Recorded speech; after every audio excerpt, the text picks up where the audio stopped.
Guys, I'm back. I just went over and give the neighbors the bad news. But on the further inspection that I was doing here on this Suburban, I'm hoping I can show you guys what I'm talking about. As you can see, let's see if I can get it here where you can see it. Trying to see if I can fix it where you guys can see what I'm talking about here. Okay, you can kind of see you've got brake pads in here. I mean, you have no, sorry about that, guys, you have no brake pads in here. It's eating plumb into the rotor. The rotor's gone. There's no pad at all. It's eating it plumb off.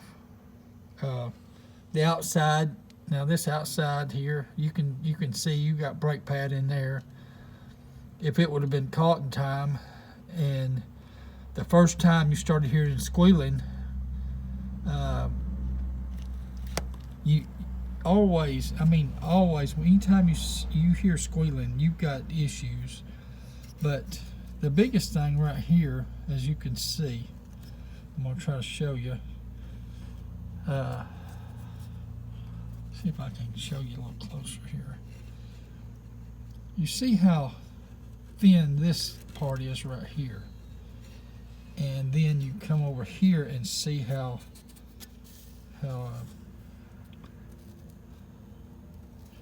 thick this one is. See how thick this one is and how thin this one is? You can see that it's eating it plumb up. So, guys, just a word of advice. If you get to the point that you hear squealing, the best thing to do is just stop, because you can see how thick it is on one side and how it's thin on the other side. That's just wore it plumb out. You rent the rotor, and the caliper, most likely what's damaged it is when that brake pad come off, probably screwed it up then. So, but the biggest thing is just always remember, if you hear squealing going on, it's trying to alert you there's issues, there's problems that you need to take care of. And really and truly, it's nothing to it. I can't tear this one down yet, because the lady, she told me that she needs to get with O'Reilly's and see if she can get the parts, and there's no reason me tear this down and have to put it back together if they haven't got parts. So but kind of give y'all a rundown on what this job's going to consist of.